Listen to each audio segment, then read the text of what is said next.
Hello children, I hope you all are good. Today we are going to discuss the other interesting topic of SST included in your geography chapter 19, hydrosphere. And in this chapter we are going to study about the different water bodies and different water phenomena. So let's start the chapter with the discussion of what exactly is hydrosphere. See beta, the term hydrosphere means the domains of water on the earth पे जितना भी पानी मिलेगा ना आपको अलग अलग process में अलग अलग फॉर्म में, that come under the hydrosphere. It comprises all water bodies like आपके ओशियंस हो गए, सी हैं, लेक्स हैं, रिवर हैं, आइस कैप्स हैं, even the underground water also include in the hydrosphere. अब अगर हम डिस्ट्रीब्यूशन देखें ना अर्थ पे कि टोटल किस टाइप का वाटर है या कौन सी वाटर बॉडी का कितना परसेंटेज है, तो you can see this pie chart. हमारा ओशियन और सीज जो है बेटा that is 97.3%. You can see this whole one is this is the ocean and sea. ये हमारी अर्थ पे इतना है. आफ्टर डैट आपका ग्राउंड वाटर जो है डैट इज ओनली 0.66%. यहाँ पे आपको ये दिया हुआ है ग्राफ में. आफ्टर दैट एटमॉस्फेयर में जो हमारे वाटर वेपर प्रेजेंट होते हैं डैट इज 0.02%. आइस कैप्स जो होती हैं ना हमारी, जैसे अंटार्कटिका रीजन जो है वो पूरा आइस शीट से कवर है, वो हमारा 2.0% है. और अदर रिसोर्सेज लाइक रिवर है, लेक्स हैं, अगर हम उसको देखें that is also only 0.02%. So it means ये जो डिस्ट्रीब्यूशन है वाटर का, इसमें सबसे ज़्यादा हमारा सलाइन वाटर है, खारा पानी. ओशियन और सीज में सबसे ज़्यादा वाटर है. रेस्ट फ्रेश वाटर अगर आप देख रहे हो तो बहुत कम हमारे पास अवेलेबल है. So water in ocean and sea is not fit for drinking, क्योंकि बहुत ज़्यादा खारा है, सलाइन है ना. But it can not be use despite the fact that they contain a very large percentage of water. हमें पता है भैया 97.3 है, तो कैसे भी करके हमें यूज़ करना चाहिए. क्वाइट नॉट पॉसिबल, क्योंकि बहुत ज़्यादा कहीं कहीं है तो बहुत ज़्यादा सलाइन है. Another major part of the water in the form of ice cap which is in the frozen form. अब आइस कैप को भी आप डायरेक्ट अपने ड्रिंकिंग के लिए, अपने डेली यूटिलाइजेशन के लिए यूज़ नहीं कर सकते, तो ये भी हमारे लिए एक प्रॉब्लम है. हालांकि ये फ्रेश वाटर सोर्स है बट डायरेक्टली हम इसे यूज़ नहीं कर सकते. So this leaves to us about only 0.70% of water for use. और आप देखिए, और वो कितना क्वांटिटी में बहुत स्मॉल है बेटा, बहुत स्मॉल. आपके पास पॉपुलेशन कितनी है वर्ल्ड की और अवेलेबिलिटी ऑफ फ्रेश वाटर कितना है, बहुत कम. So as much as a cup of a bucket of water. मतलब देखने में तो हमें लग रहा है कि एक पूरी बाल्टी पानी से भरी हुई है, लेकिन उसका एक कप पानी हम यूज़ कर सकते हैं. So it means what the message is given by this distribution of water that we need to save, we need to conserve our fresh water. Otherwise पानी नहीं रहेगा बेटा अर्थ पे, तो बचाना बहुत ज़रूरी है. चलो चलते हैं अगले टॉपिक पे, that is the saline and fresh water. See बेटा, ocean and seas they are the largest water bodies, सबको पता है. तो होता है क्या है, यहाँ पे इवेपोरेशन जो होता है वो बहुत तेज़ी से होता है. अब ओशियन तो पूरा खुला है, जहाँ तक देखो आपको दिखता है सी वाटर, ओशियन वाटर नज़र आता है. सो इवेपोरेशन इतनी तेज़ी से वहाँ पे होता है. लेकिन आपको पता है इवेपोरेशन में क्या क्या इवेपोरेट होता है. In this process only and only fresh water evaporated, not everything. जो भी चीज़ें उसमें मिली हुई हैं ना ओशियन वाटर में, वो नहीं इवेपोरेट होती. Only and only fresh water evaporate होता है. आपको पता है और क्या चीज़ होती है ओशियन वाटर में? सॉल्ट होता है, मिनरल्स होते हैं. Other impurities are also included in sea और ocean water. River carries these impurity to the sea which keep accumulating there. अब वो उसमें इकट्ठा होते जाते हैं और इकट्ठा होते जाते हैं. But the sea water becomes so much saline. क्यों? अब इम्प्योरिटीज़ भी है, सोडियम्स भी है, मिनरल्स भी हैं, तो भी सलाइन तो होगा. So on an average the sea water contains about 35 gram of sodium. ये आपको पता होना चाहिए बेटा.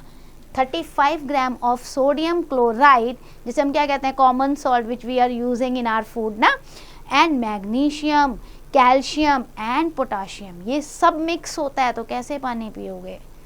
तो इतना आपका देखो इसमें सेलिनिटी होती है। और सेलिनिटी जो है बेटा, ये जो खारापन होता है ना, आप ये नहीं कह सकते कि हर ओशियन में, हर सी में एक जैसा है। No, it is not uniform, it is varies from other water bodies. It is higher in the ocean where evaporation is greater.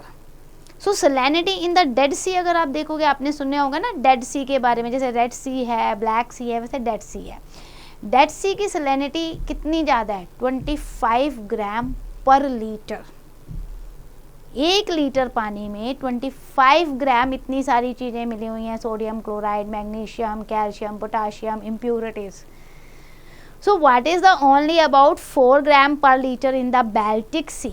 Salinity make water dense. अब सेलिनिटी से क्या होता है, जितना खारापन होगा ना पानी उतना डेंस हो जाएगा। और greater salinity means the denser is the water. जिस पानी में बहुत ज़्यादा खारापन है उसमें डेंसिटी भी बहुत ज़्यादा होगी। और यही कारण है बेटा, देखो नोट में मेंशन है कि डेड सी में ना अगर आप कभी गए तो you can experience, if you don't know the swimming ना, सो यू विल फ्लोट। आप डूब ही नहीं सकते डेड सी में, क्योंकि वाटर तो डेंस हो गया, वो आपसे ही भारी है। ठीक है, इतना ज़्यादा डेंस है कि even the person is not knowing the swimming, still it he और शी विल फ्लो देयर। तो ये because of the high density. Now moving to the major water bodies. अब वर्ल्ड में तो बहुत सारी वाटर बॉडीज़ हैं। अगर आपको हमारे ओशियंस के नाम पता है, क्योंकि हम क्या कहते हैं, ocean is the largest water bodies, तो 5 मेन ओशियंस हैं वर्ल्ड में। Pacific ocean, then you are having the Atlantic ocean, after that you are having the Indian Ocean, and the fourth one is the Southern Ocean, and the last is Arctic Ocean. So in this way we are having the 5 ocean in the world. They all are interlinked with each other. ऐसा नहीं है कि ये question यहाँ पे ख़त्म हो गया तो दूसरे के बीच में गैप है, नहीं, they are interlinking with each other. Now you know Indian Ocean, जब हम सुनते हैं ना हमें बड़ा खुश होता है, because it has been named after our country India.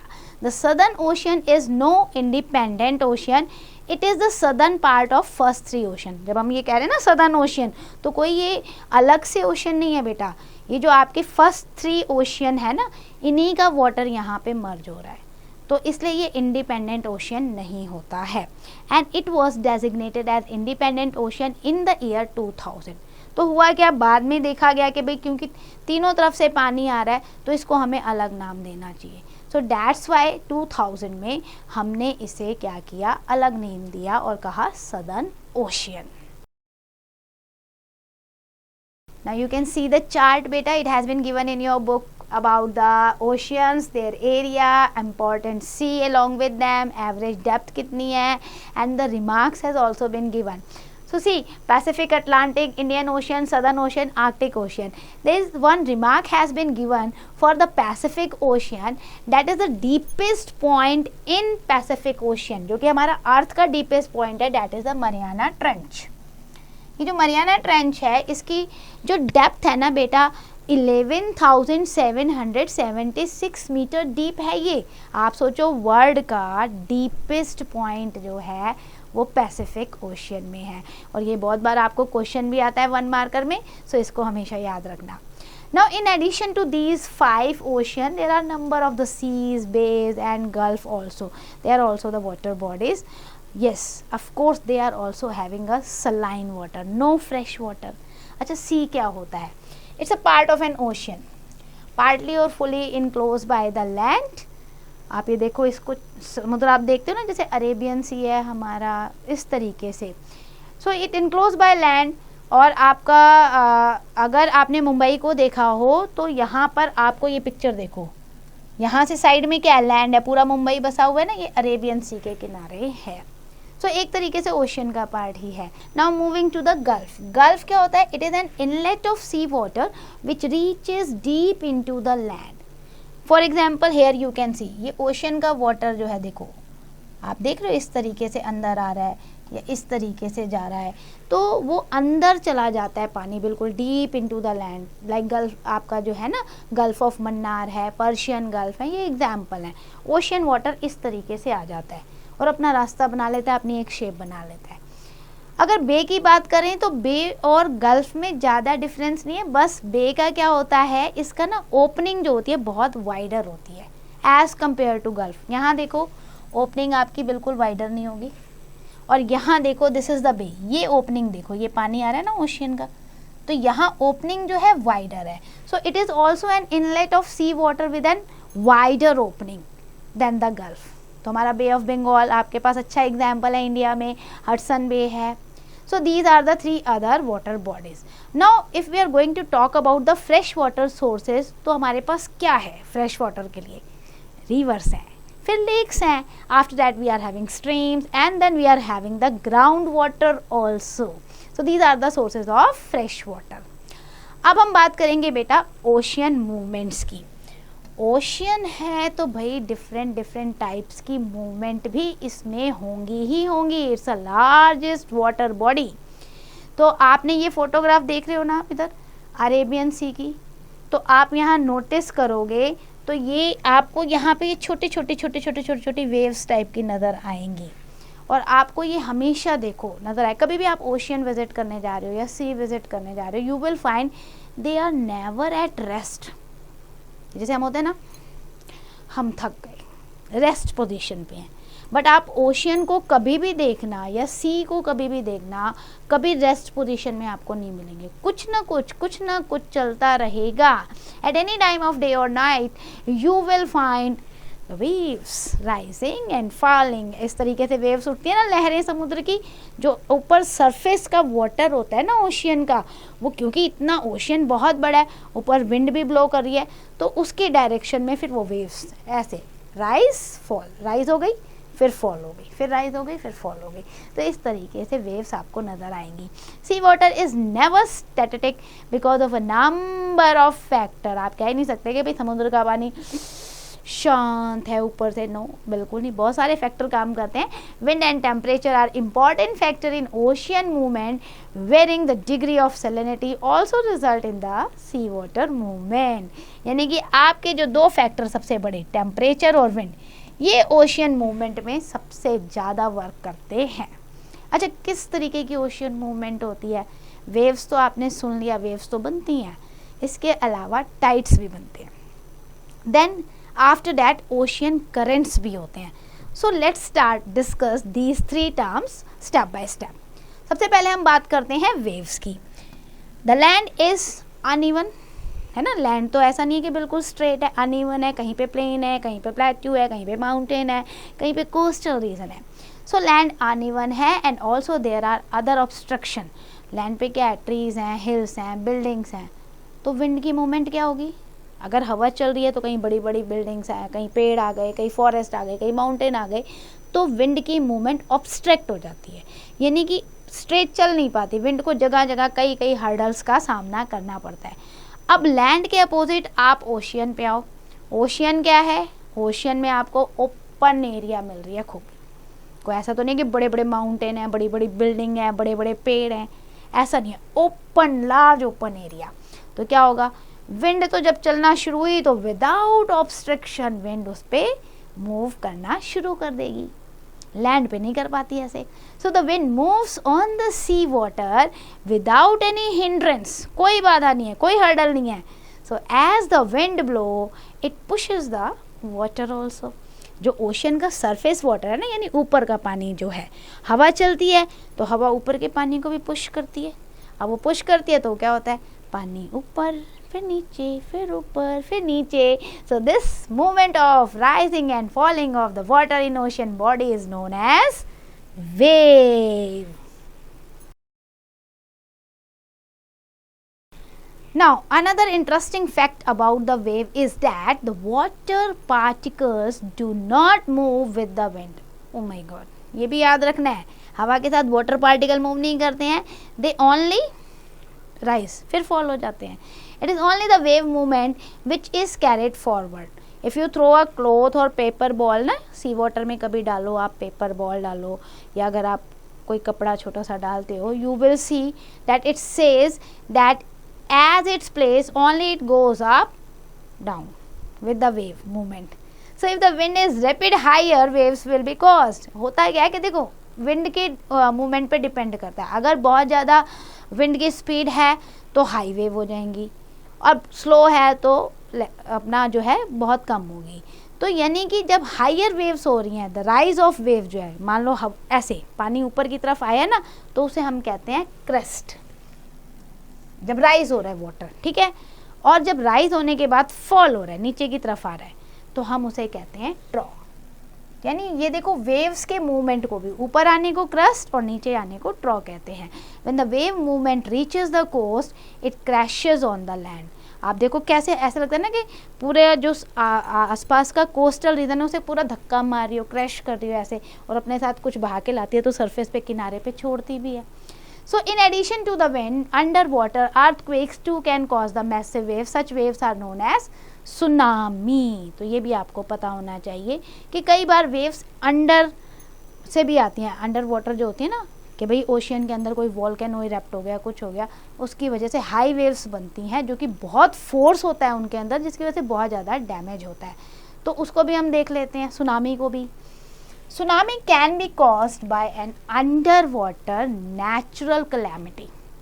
अब ओशियन है, ओशियन के अंदर अगर अर्थक्वेक आ गया, ठीक है, ओशियन भी तो भाई अर्थ के ऊपर है ना बेटा, तो अर्थ सरफेस पे अगर जो ओशियन का जो अर्थ सरफेस है, ठीक है, उस पर करंट आ गया, यानी कि आपका कह लो अर्थक्वेक आ गया।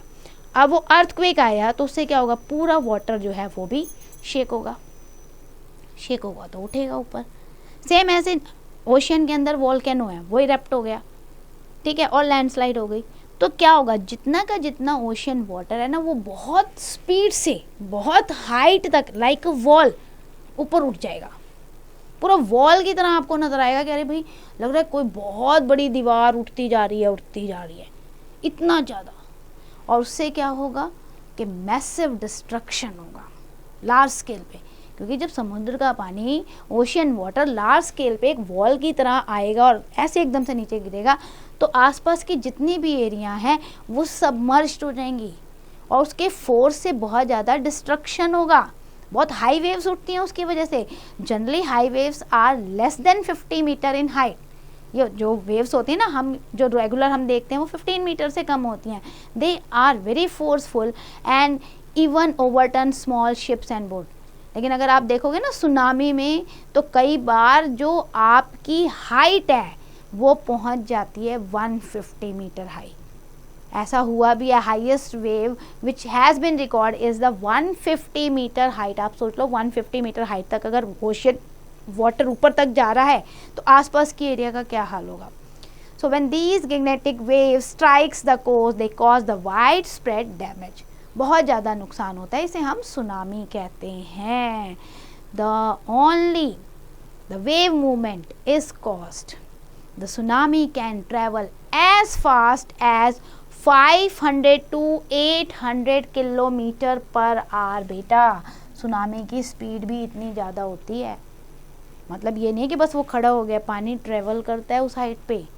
अगर 150 मीटर की हाइट हो, आप सोच सकते हो 30 मीटर हाइट में भी कितने लोग डूब जाते हैं, और 150 मीटर की हाइट हो और वो पानी चलता जा रहा है उस हाइट में, दूर तक चला गया, फोर्स उसमें कितना है, फिर 500 to 800 किलोमीटर की स्पीड है, तो कितने ज़्यादा प्रॉपर्टी का और लाइफ का डैमेज होगा।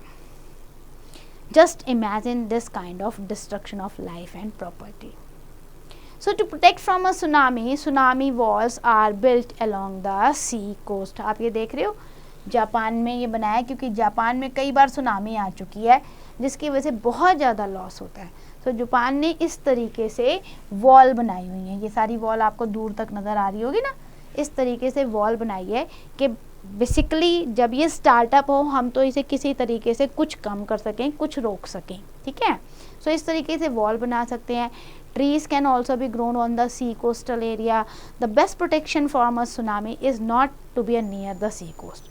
हमें पता है कि भाई ओशन में सुनामी आ सकती है, तो सी कोस्ट के किनारे हमें जो है रेजिडेंशियल एरिया नहीं बनानी चाहिए, वहाँ पर ज़्यादा हमें जो है कंस्ट्रक्शन एक्टिविटी नहीं करनी चाहिए। Okay, and more over when ever the tsunami strike, आपको वार्निंग मिल रही है, आप सी कोस्ट एरिया छोड़ के चले जाओ। For this purpose early warning system जो है इंस्टॉल्ड किया गया है, which predict the occurrence of tsunami, जो बताता है कि सुनामी आ रहा है, सुनामी आ रहा है, तो try to rush away from that area. एक केस स्टडी दी हुई है बेटा आपको सुनामी की 2004 की। ये जो है मैसिव सुनामी थी आपकी 26 दिसंबर 2004 में। It was cause due to an under water earthquake in the western Sumatra.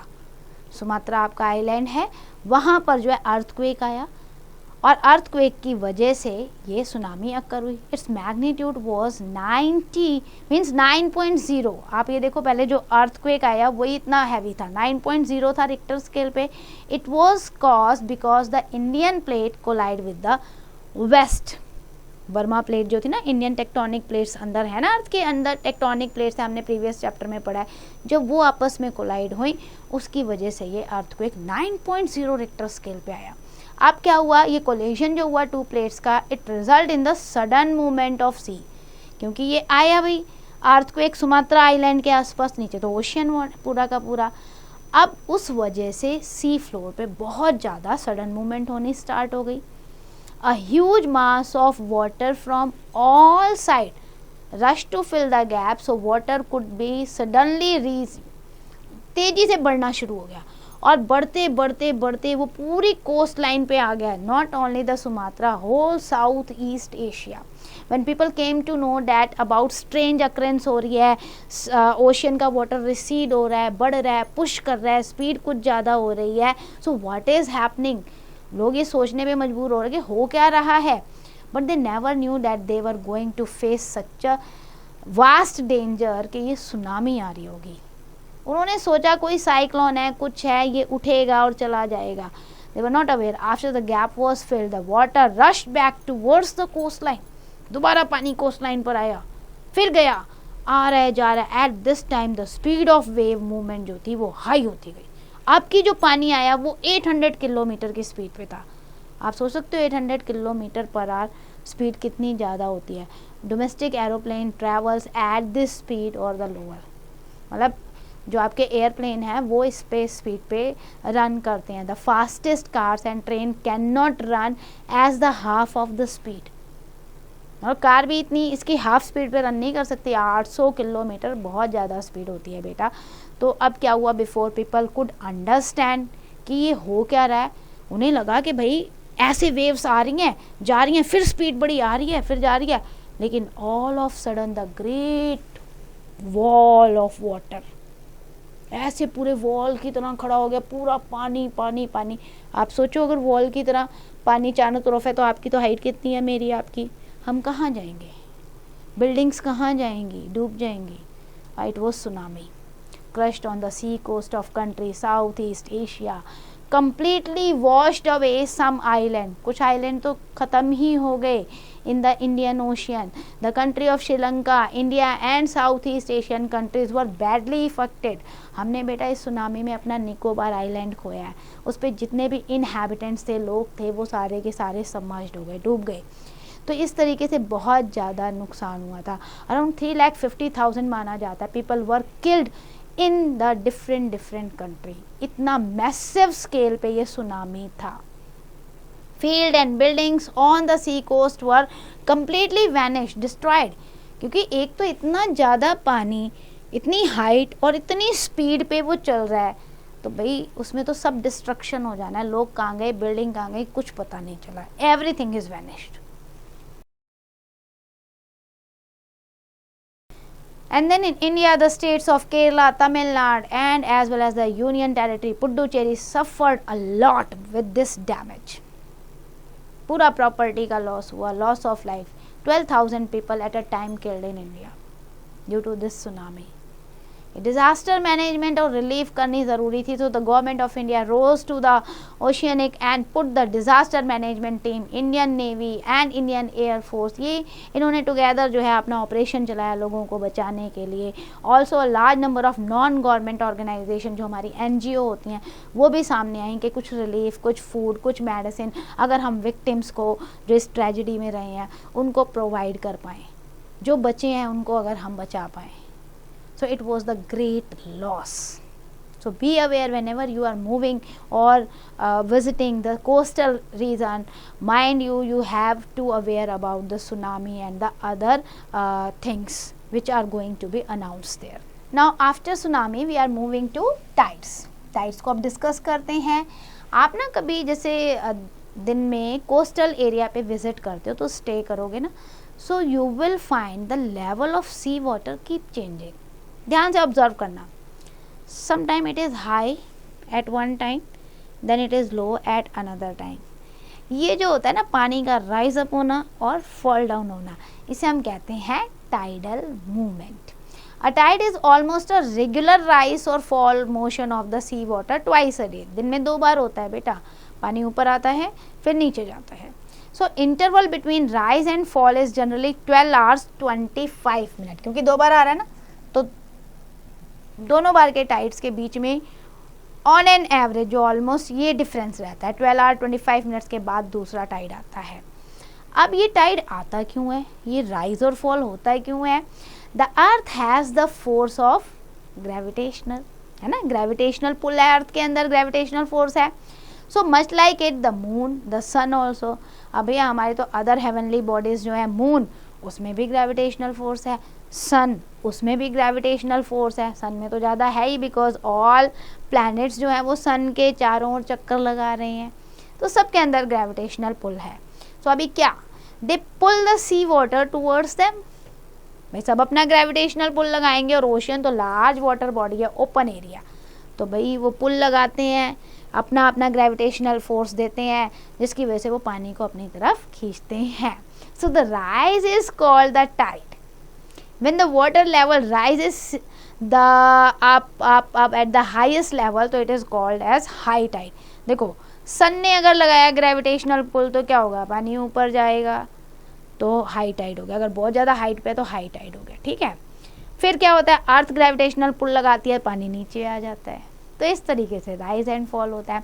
High tide fills the shores when the sea water recedes from the shore. So होता है क्या है, अब हाई टाइड्स गया, पानी नीचे आया, लो टाइड हो गया. इसे हम एप टाइड भी कहते हैं. In low tide the water level is at the lowest. High tide पे हाईएस्ट होता है वाटर लेवल, और लो टाइड में लोवेस्ट होता है. सो आपको ये पता होना चाहिए कि ये तीनों के ग्रेविटेशनल फोर्स की वजह से आपका टाइड जो है आता है. So when the sun and moon are in the same direction, ठीक है, सन और मून दोनों सेम डायरेक्शन में, तो क्या होगा, high tide is caused due to the combined pull. अब दोनों का फोर्स लग रहा है.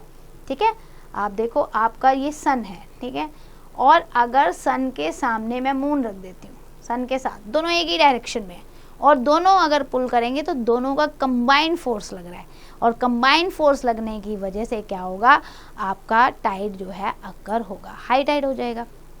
And when they are in different direction, मान लो सन अलग है, मून अलग डायरेक्शन में है, तो फिर दोनों का अलग अलग फोर्स लग रहा है, दोनों एक दूसरे को खींच रहे हैं, तो वहाँ पर लो टाइड, ज़्यादा पानी जो है ऊपर नहीं खींच पाएगा. So the earth the sun and the moon, अगर तीनों एक ही लाइन में आ जाए, अर्थ भी, सन भी, मून भी एक ही लाइन पे आ जाए, जैसे यहाँ पे है ना अर्थ, मून और सन, अगर एक ही लाइन में आ जाए बेटा, तो क्या होगा, जैसे हम फुल मून भी कहते हैं, पूर्णिमा भी कहते हैं, and the new moon Amavasya, due to which the high tide is caused. When these three bodies are in one line, तीनों का पुल लगेगा, and is caused leading to the highest tide, जिसे हम कहते हैं स्प्रिंग टाइड्स, क्योंकि तीनों का फोर्स लग गया है. तो जब तीनों स्ट्रेट लाइन में है और तीनों फोर्स लगा रहे हैं और पानी तीनों की फोर्स की वजह से ऊपर खींच रहा है, तो हाईएस्ट होता है, उसे हम स्प्रिंग टाइड कहेंगे. हमेशा याद रखना ये कि यहाँ तीनों का फोर्स है. When the sun and the moon make a right angle, अगर मान लो ये सन है और ये मून है, ठीक है, अब ये राइट एंगल बना रहे हैं इस तरीके से, तो अगर राइट एंगल बना रहे हैं in relation to the earth, earth इधर होनी चाहिए, so the lowest tide will cost, उस समय हम कहेंगे कि भाई ये नीप टाइड है. यानी अगर राइट एंगल में ये दोनों आ गए और अर्थ अलग है, तो वहाँ पे लोवेस्ट टाइड बनेगा, जिसे हम नीप टाइड कहते हैं. Now what are the importance of tides. Tide से हमें कोई बेनिफिट है या लॉस है? Tides are very important in various ways.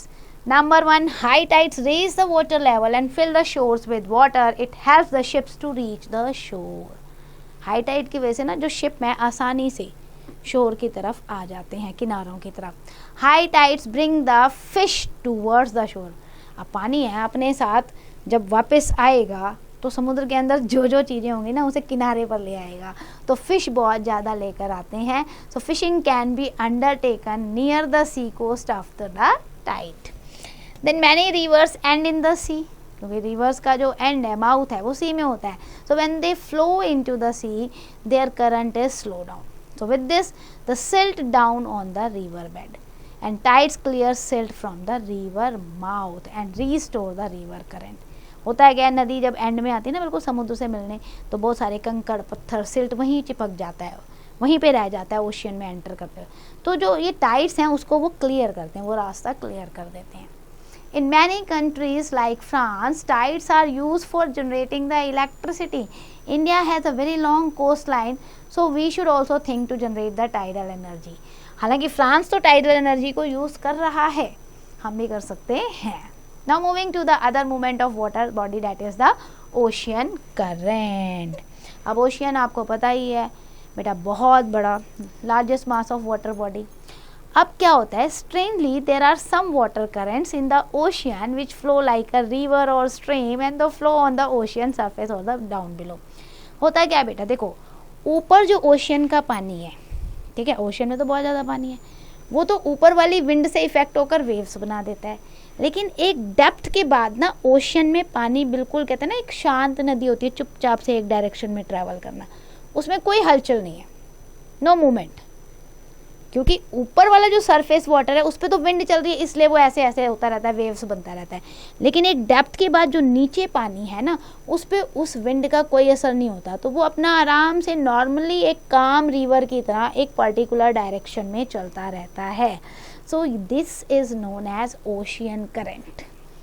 और इसकी स्पीड क्या होती है, 3 to 10 किलोमीटर पर आवर. अभी क्या है, यहाँ पे प्लानिटरी विंड चल रही हैं, डिफरेंट टेम्परेचर है, डेंसिटी है, रोटेशन ऑफ अर्थ है, इसलिए ये आराम से चल रहा है. ओशियन करंट जो है वो दो तरीके के होते हैं, वार्म और cold ocean current. Warm ocean current क्या होते हैं, generally originate from the area which is near to the equator. अब इक्वेटर के आसपास जो एरिया होंगी बेटा, वो तो डायरेक्ट सन रेज यूज़ कर रही होंगी ना, क्योंकि उन्हें तो मिल रही है डायरेक्ट सन रेज, तो वहाँ पे हीट भी ज़्यादा होगी, तो जो वाटर बॉडी है वहाँ का पानी भी उस तरीके से गर्म होगा, इसलिए वहाँ से जो ओशियन करंट चल रहे होंगे वो वार्म ओशियन करंट होंगे.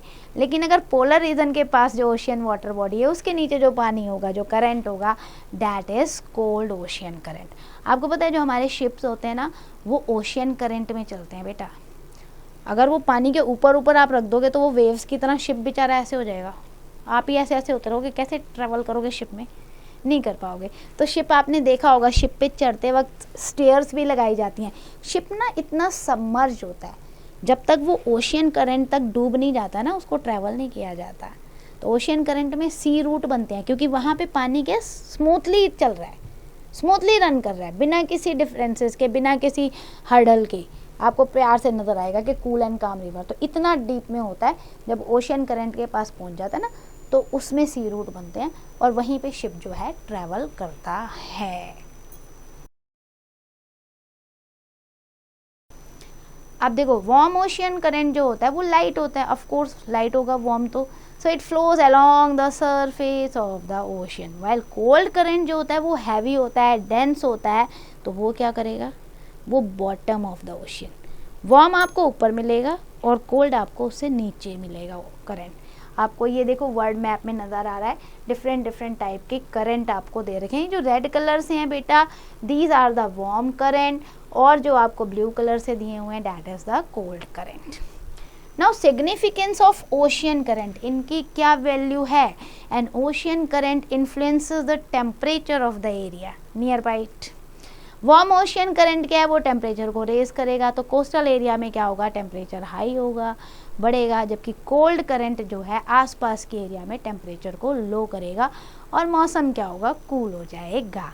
तो इससे इफेक्ट आता है आपके आसपास के वेदर कंडीशन में और क्लाइमेट में. Then second, sailors and ships like to sail along the ocean current because it is easy to do so. मैंने आपको पहले ही बताया, शिप हमेशा ओशियन करंट में चलते हैं. Then fishes breed a plenty at place जहाँ पे कोल्ड और वार्म करंट मिलते हैं, उसे प्लैनेट एरिया भी हम कहते हैं, प्लैंकटन एरिया. क्योंकि देखो वार्म करंट है और कोल्ड करंट है, दोनों मिलेंगे तो क्या होगा, वहाँ पे फॉग टाइप का बनेगा, जैसे आप सर्दियों में अगर आपने गर्म पानी में थोड़ा सा ठंडा पानी मिलाया तो एकदम से स्टीम उठती है ना, भाप की तरह। तो वैसे ही जब वार्म और कोल्ड करंट मिलते हैं तो वहाँ पे जो है ना विजिबिलिटी ज़ीरो हो जाती है, फॉग की तरह सा हो जाता है।